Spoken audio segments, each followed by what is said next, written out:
Plaken. Scott, thank you so much for all your hard work. We're here today to announce the kickoff of Orlando's Health's community vaccination sites. In addition to right here at the South Seminole Hospital, Orlando Health will be operating community vaccination sites at 6 other locations. Orlando Health Dr. Phillips, Orlando Health Winnie Palmer, Orlando Health the Central Hospital, Orlando Health South Lake, Orlando Health St. Cloud, and then Bayfront Health in St. Petersburg. And I was talking with David and some of the physicians. They've already, just at this site, right, have done 1,500 shots today, and they think that they can get to, what, 4,000 shots for the day. So that's really going to start. I mean, I think they're going to be in a great groove. We have given them an allotment. They think they're going to blow through that, and we're going to give them more because we want the shots to go in the arms. So as with the case with vaccinations in the state of Florida, the vaccines will be reserved for individuals 65 years of age or older, frontline healthcare workers, staff, and residents of long-term care facilities, as well as individuals that the hospitals deem to be especially vulnerable to COVID-19. When the vaccines first came, they were earmarked primarily for staff and residents of long-term care facilities and for frontline healthcare workers. And so Orlando Health was one of the first hospitals to have Pfizer vaccine. They were able to do a lot of their staff. Many other of those initial hospitals did as well. Most hospitals in Florida did not get the Moderna until right before Christmas. I think they've made a lot of headway with their staff. They're probably still in the process of doing some of that. So obviously those are important priorities, but I think what we want to be clear going forward as it relates to the general public, we really believe it's important to put our seniors first. And that's what we're going to be doing. You're going to be seeing that in places like this where we were able to, in the area where they're doing it. And I think you're going to see that all across the state. Now, Orlando Health, their goal is to administer at least 10,000 vaccines a week. It seems like that they're probably going to hit that and then some. And to receive a vaccine at one of Orlando Health's locations, you just have to visit vaccine.orlandohealth.com and register online. Now, of course, supply is still limited, so we ask you that you bear with us, both the health systems as well as other folks who are doing it. They're working really hard. This is a big priority for them. They do a great job, and they're going to be administering vaccines as quickly as can. The hospital-led vaccination efforts will be critical to the rapid dispensation of vaccines throughout the state. And in fact, up to this point, about 80% of the vaccine doses have been distributed to hospitals around the state. And some are doing really well with that, and we want to thank them for what they'll do. And what we've done is we've asked all the hospitals who are getting vaccine to submit to us how they plan to offer vaccinations to the community, especially, of course, our senior citizens. And I want to be very clear on one important point. Hospitals that do not do a good job of getting the vaccine out will have their allocations transferred to hospitals that are doing a good job in getting the vaccine out. We do not want vaccine to just be idle at some hospital system. So as David and everyone here at Orlando Health, if they're exceeding their targets, which they very well may be based on what they're doing today, and there's other hospitals that are not moving the vaccine, then we're going to up their allotment, and we're going to reduce the allotment of any hospital systems that aren't getting the shots in the arms. And so we really view the hospitals as the front line on this. They have the infrastructure, they have the expertise, and they have the relationships in the communities to really do a good job. At the same time, what the hospitals can do is necessary, but it's not completely sufficient. And to that end, I have 4 new announcements about how the state of Florida is going to continue our aggressive approach to increase vaccinations.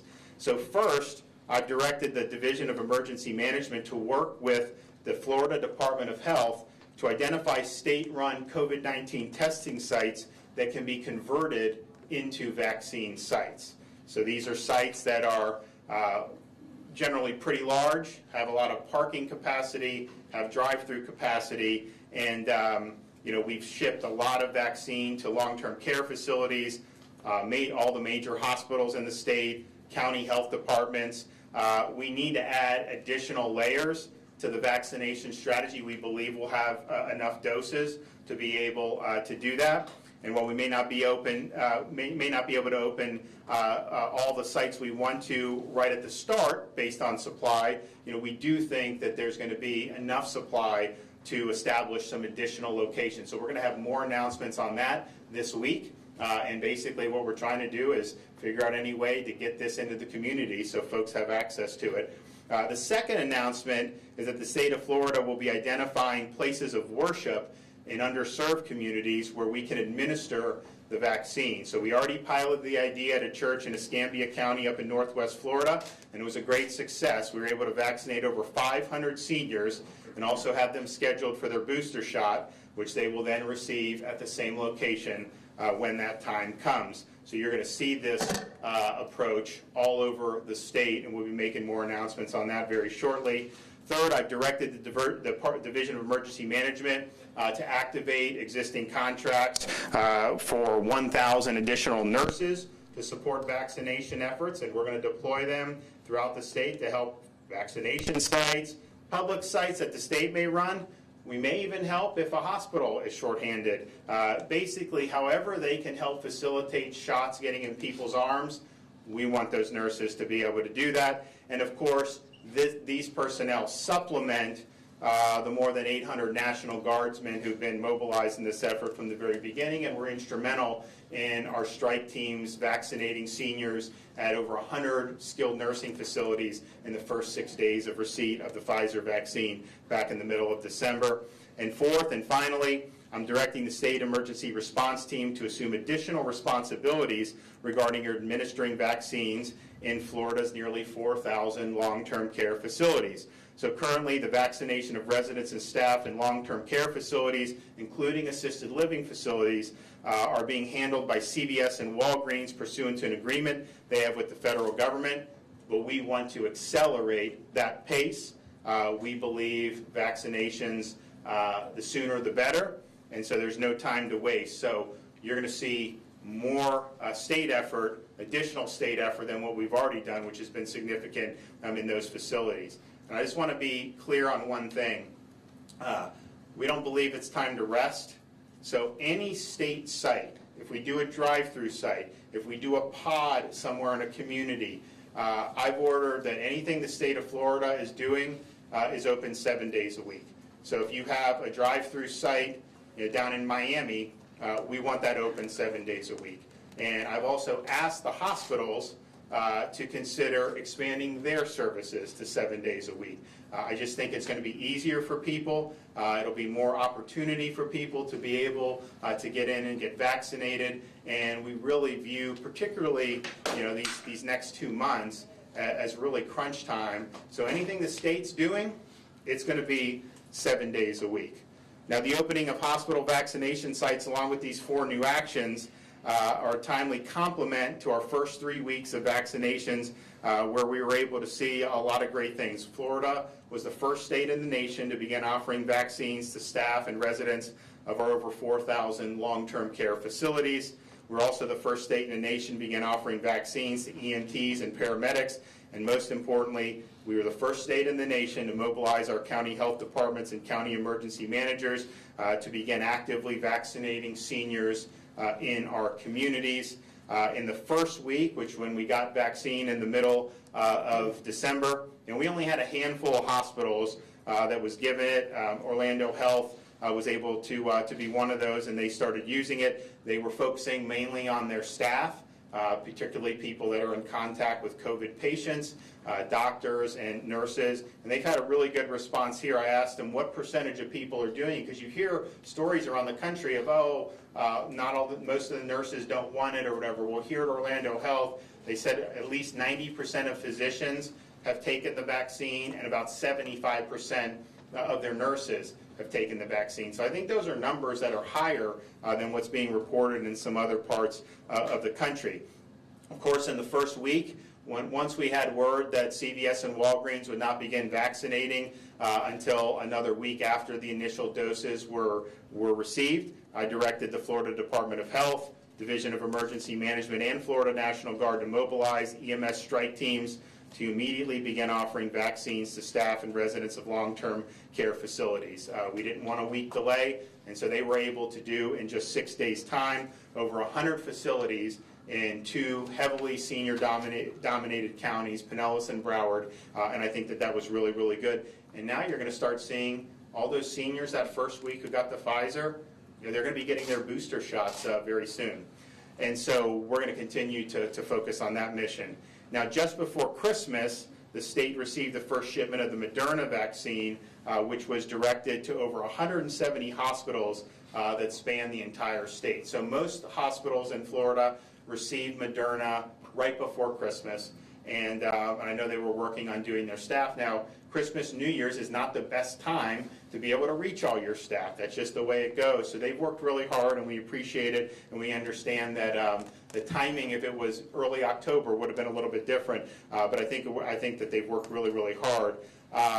We also, during that week, I signed the executive order to prioritize our senior citizens. Now, CDC's initial recommendations in their advisory committee was to not even include seniors at all. They were going to have essential workers, which obviously would not have been the best approach to reduce mortality. There was a lot of blowback about that, and so then they said, okay, do essential workers and then 75 and plus.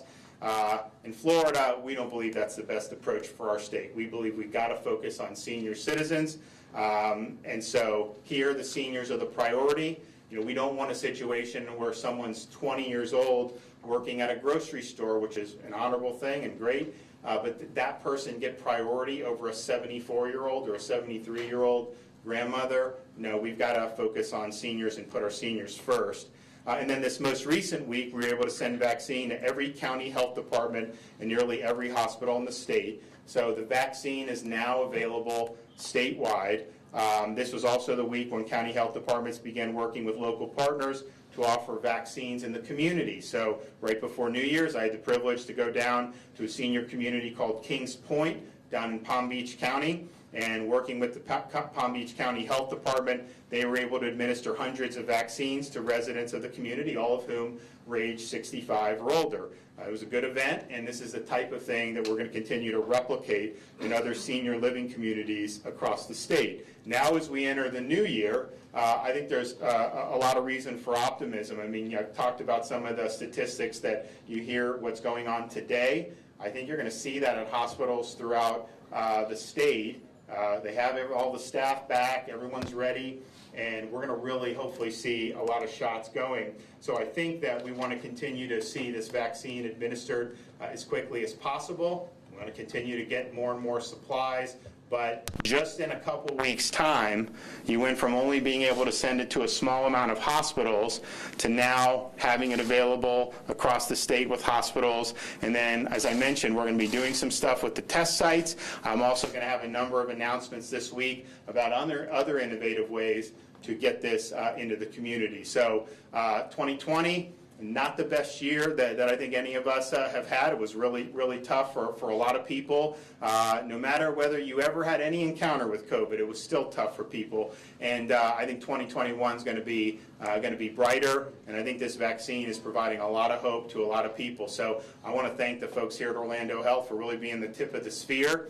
It was great to just peek into the room and see all these folks that are there in line, going to get the vaccine, and we're going to continue the momentum going forward. So I'd like to invite up David Strong to say a few things. Well, thank you, Governor. I want to thank you for your leadership and your continued presence, actually, throughout the entire pandemic. It's been important. I want to introduce the folks that are standing here with me. First of all, Dr. Jamel Hakeem. Dr. Hakeem's the Chief Operating Officer of Orlando Health, as well as a practicing anesthesiologist. And to my right is Dr. George Rawls. He's the Chief Medical Officer of Orlando Health and a practicing ED doctor. And so both of them in their practices interact with patients both who have COVID as well as have received the vaccine. I want to start off by just thanking the Orlando Health team members. Many of the folks that are involved in planning and administering the vaccine are the same individuals that have been caring for patients across this system, whether they're COVID-19 patients or other patients that need care.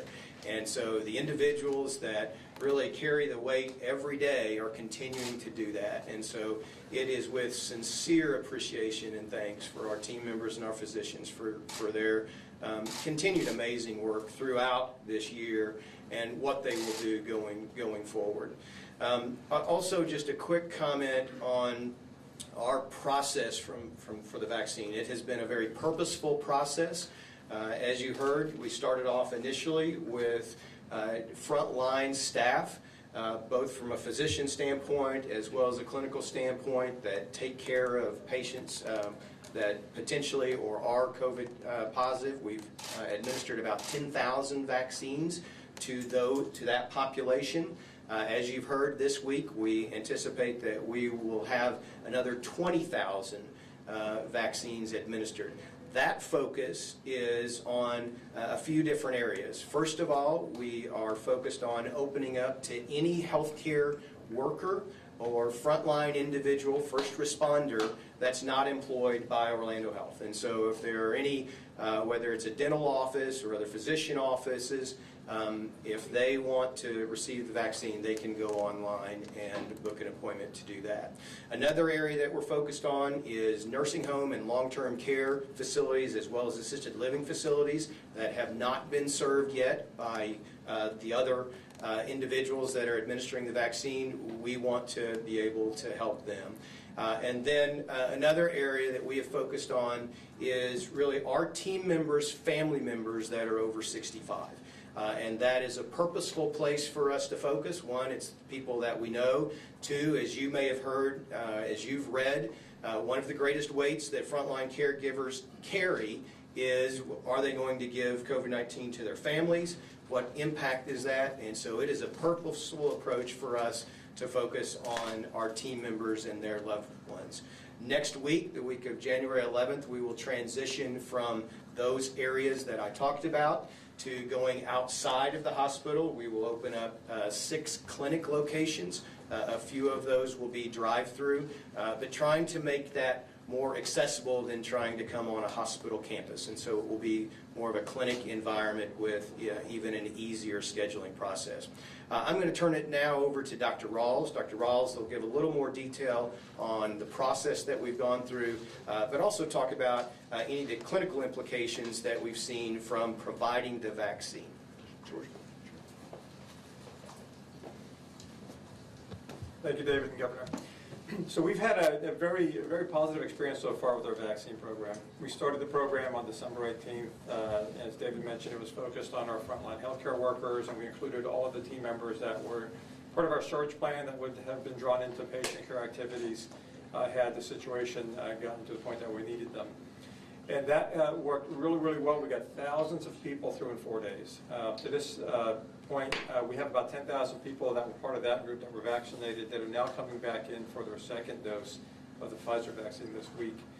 As we saw more inventory come in, the Moderna vaccine was in our hands. We were able to expand our vaccination program to a broader group of community health providers, to EMS and fire personnel that didn't have access to it some other way. And now we're into this sort of third phase where we have a sufficient supply to really expand the program out to include those over 65 and over that we can reach out to by way of our team member network. So our goal this week is to get through the 20,000 doses that we had set out, and then continue to work towards a new phase of this come the week of January 11th, where probably the easiest way to describe it is we want to normalize the vaccine process into the regular process of getting your health care, where it's not a special thing you have to do, go to a special site. We want to make this available, something that's very easy to access, and make sure that as the inventory grows, the options grow for us, that we have the ability to make that just, again, easier and more accessible for our patients and for the entire community. So that's our work this week, and we really are hoping to be able to maintain that high volume of vaccination opportunities for the community well into the next few months. As David mentioned, we've had a good response in terms of our team members' interest in this. It's much higher than you've been reading. We've had nearly all of our physicians want it. We've had the majority of our healthcare teams want to get the vaccine, and they've been vaccinated. And probably most importantly, we haven't seen adverse reactions to the point that it's of any way concerning to us. We've had very, very few people report anything. We haven't had team members out of work because they got a vaccine and felt sick. Obviously, there's more to follow. We have a second dose coming up, and we're going to track that very, very carefully. But the reason why I mention that is that's one of the things that holds people back. Is like, what if I get a vaccine and then I can't go to work? You know, at the end of the day, it's possible, but we haven't seen that. And I would just like to reassure those that have that in mind as a reason not to get it now, that our experience on the ground has been very positive on that front. So again, we're looking forward to continuing the strong partnership with the governor's office, with our local public health officials, and make sure that we are able to do for the community what we can do to make sure vaccine is not held on a shelf somewhere, that we're doing, as the governor said, get the shots in people's arms. Well, thanks again. I think that you guys have really worked hard. We really appreciate all that you've done.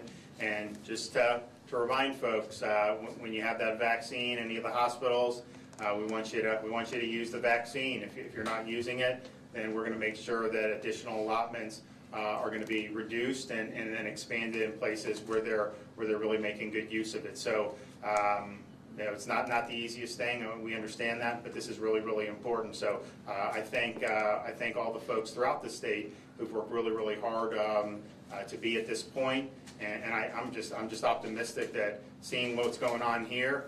I mean, I knew they would be doing good, but the numbers that they're talking about today, I mean, is higher than I anticipated. And so that's what we want to keep seeing. We want people to be able to get the shots. And that's going to be a good thing for a lot of folks throughout the state. And speaking of shots, I think we have a demonstration. So I think we're going to have a variety of people. I know we have, there we go.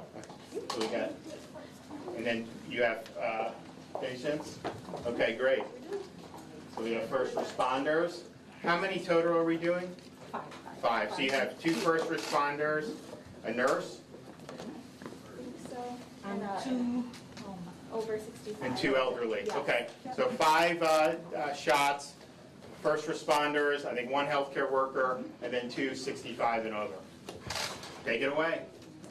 Now before, so they're at this point, just can you explain, they have to sign a form, the emergency use authorization, you give them kind of the rundown on that, and then obviously it's their decision whether they want to get the shot or not. They'll consent to it, and they'll be given a card to use and come back for the second dose as well. Okay, so you guys already have your card for the second dose. We did. And is this Moderna or Pfizer?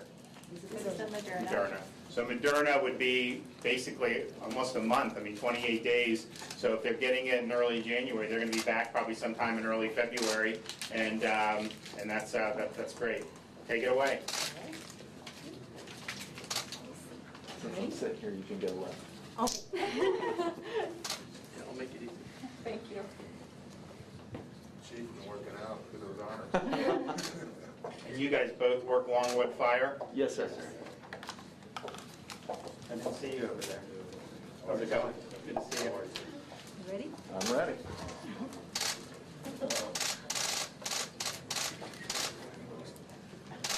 You ready? Well, that was nothing. All right. Thank you very much. All right. Great job. Chief. Job. All right. No.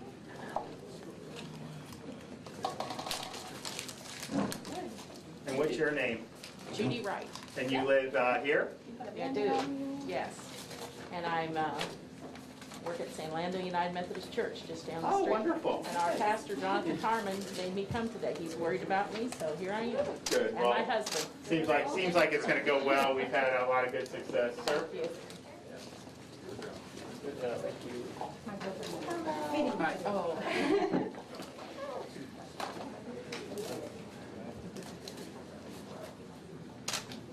Can you go to the inside? Barely.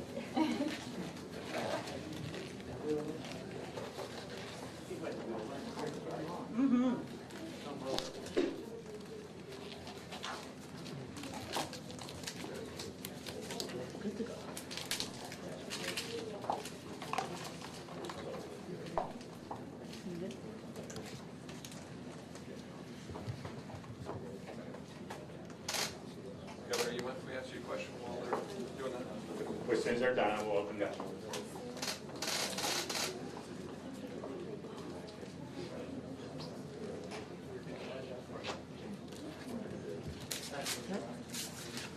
right. Thank you much. Thank you. All right. I'm ready. And then I'll go. Yes. How was it? It was great. Good. Didn't feel a thing. And you'll be back in early February, right? Betcha. Okay. Can't wait. All right.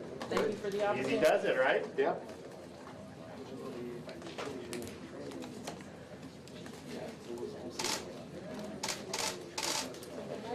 Good and golden. All right. Well, thanks for coming, guys. Thank you. You have a happy new year. You too. All right, we got one more. Okay. Hello. And what's your name?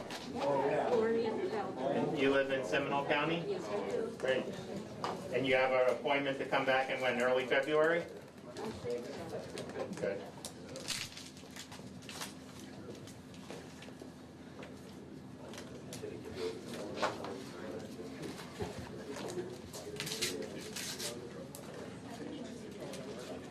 Oh, okay,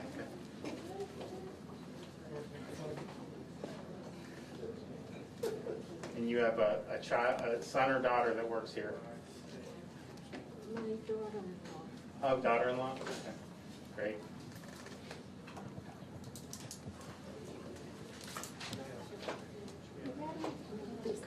Absolutely.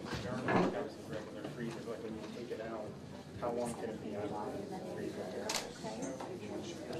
Just hold that right there. Perfect. Thank you very much.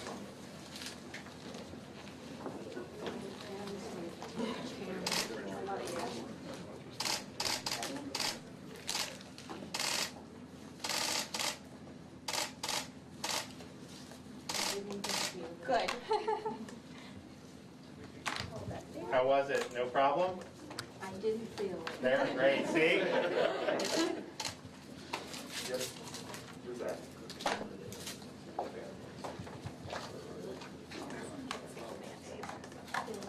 You're All right. welcome. Good job. Have a happy new year. Happy New Year Yeah. to you.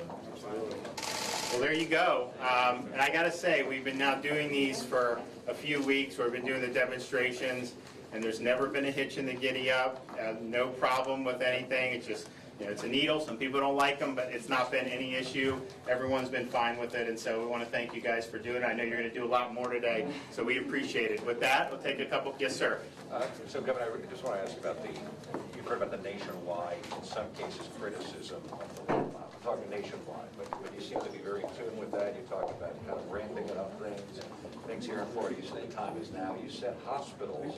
You have gotten 80% of the doses from the state to the hospital. Do we know, are the hospitals pushing them out quickly enough? You said you would take them away from the hospitals if they don't do it. So we're, that's going to be evaluated. Now, I said, 2 weeks ago, I said, look, there's going to be a decline Christmas and even Christmas Eve and Christmas, and there's going to be a decline New Year's Eve. And that happened. I mean, that's just the reality of the situation. Israel has done, in the U.S., I think we're third per capita in doses administered in the world right now. Israel's number one with a bullet. I can tell you, if Israel got those doses 2 days before Passover, they wouldn't have gotten as many. That's just the reality.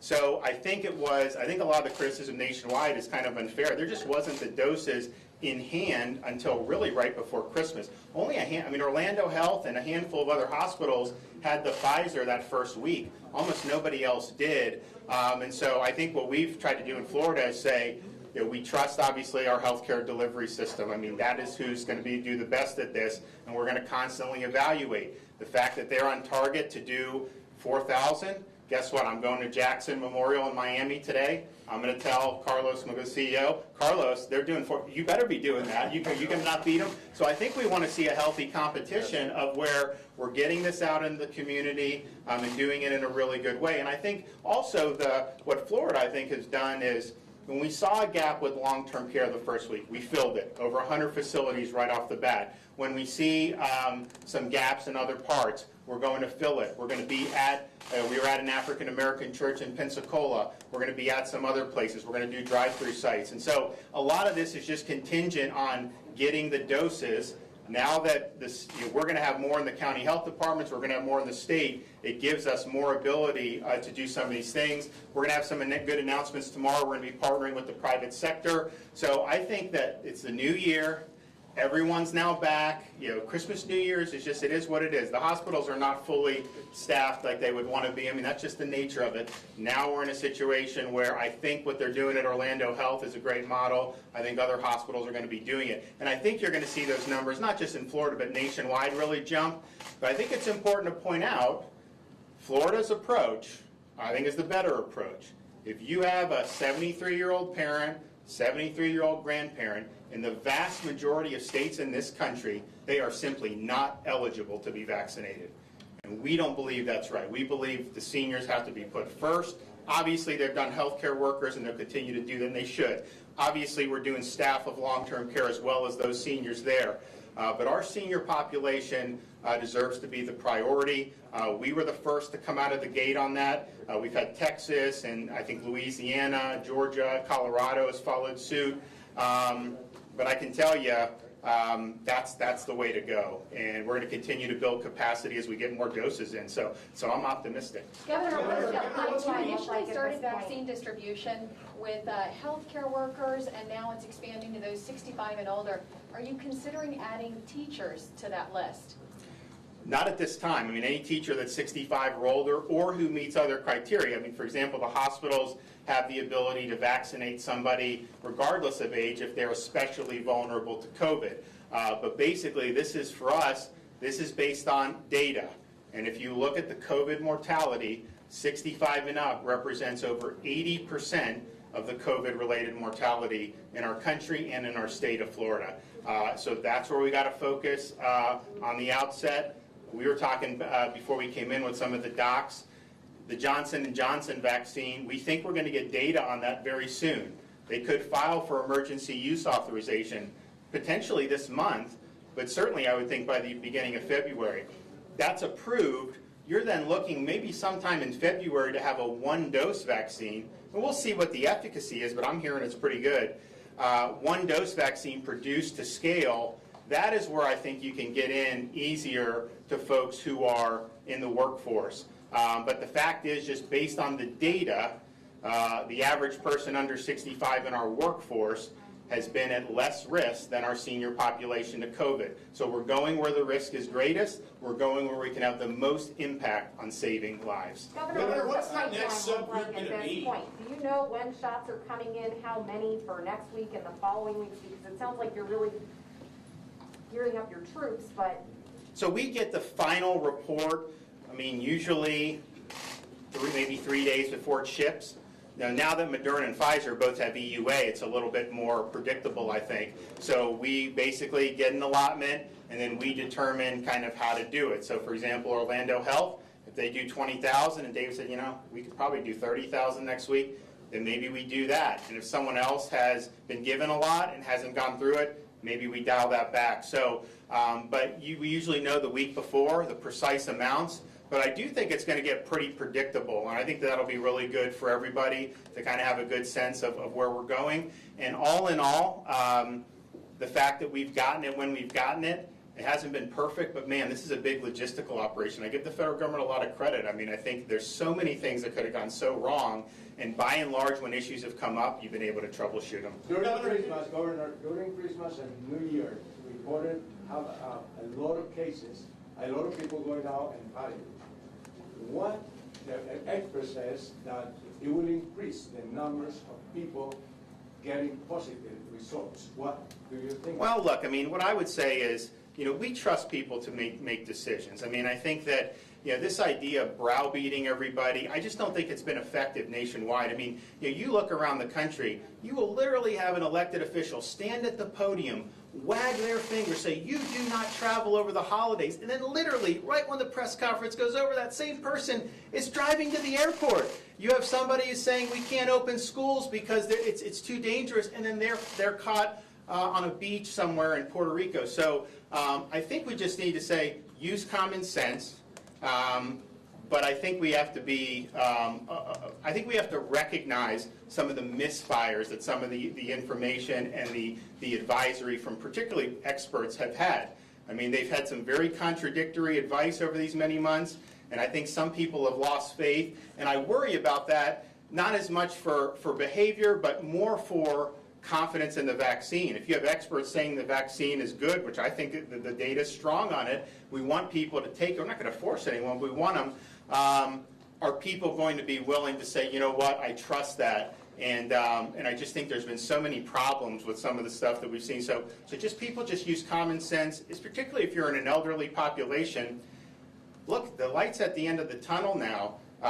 People are getting vaccinated today, tomorrow. I can't guarantee you, obviously, every senior is going to be able to get vaccinated tomorrow or the next day. But I can guarantee you, as long as we keep getting in, that's going to be the priority, and we want to get it done as soon as possible. Governor, do you know what the residency issue? Because for a while it was like different counties were saying residents only. I mean, it's a federal vaccine. It's coming from the federal government. If you live in one county but there's space in another county, do you have an issue with people going from county to county? So we have not imposed that requirement on anybody. I think that some health systems have also said we're going to focus on our area. I mean, my view is when we do something like a drive-through test site, I mean, for example, you know, if there's one in Orlando, and I'm not saying we haven't announced that yet, but if there is one, I'm not going to say it's only for Orange County. I mean, Lake County, whoever in the area, we want to get shots in arms. And so I think the important thing is to get the shots in the arms.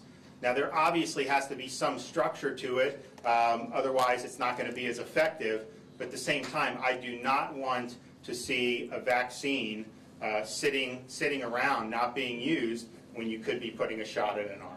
Governor, do you know what that next group or subgroup is going to be and what the timing is on administering? And could that include teachers? Oh yeah, no, I think almost assuredly we would probably go to the workforce next. And I think the Johnson & Johnson vaccine is a great way to do that. I mean, you literally could drop a bunch of vaccine at Disney, Orange County schools, wherever, and they can knock that out pretty quickly, and it's one dose and done. So I think that makes more sense with essential workers. I mean, apart from the different risks between elderly and essential workers. And look, I've criticized essential. I mean, obviously, I think things like teachers are very important, all this stuff. But I view people that are earning a living and putting food on the table as essential, because it's essential to their family. And so we want to make it as widely available to the workforce. I think the reason why like a teacher's would be great is because you have them all at the school. I think you could knock it out very quickly. So from an efficiency standpoint, I think it would be great. We have obviously other major employers in Florida where I think they would be able to knock it out very, very quickly. So that's coming. I think it's dependent on the numbers of seniors. I mean, we have 4.4 million seniors in Florida.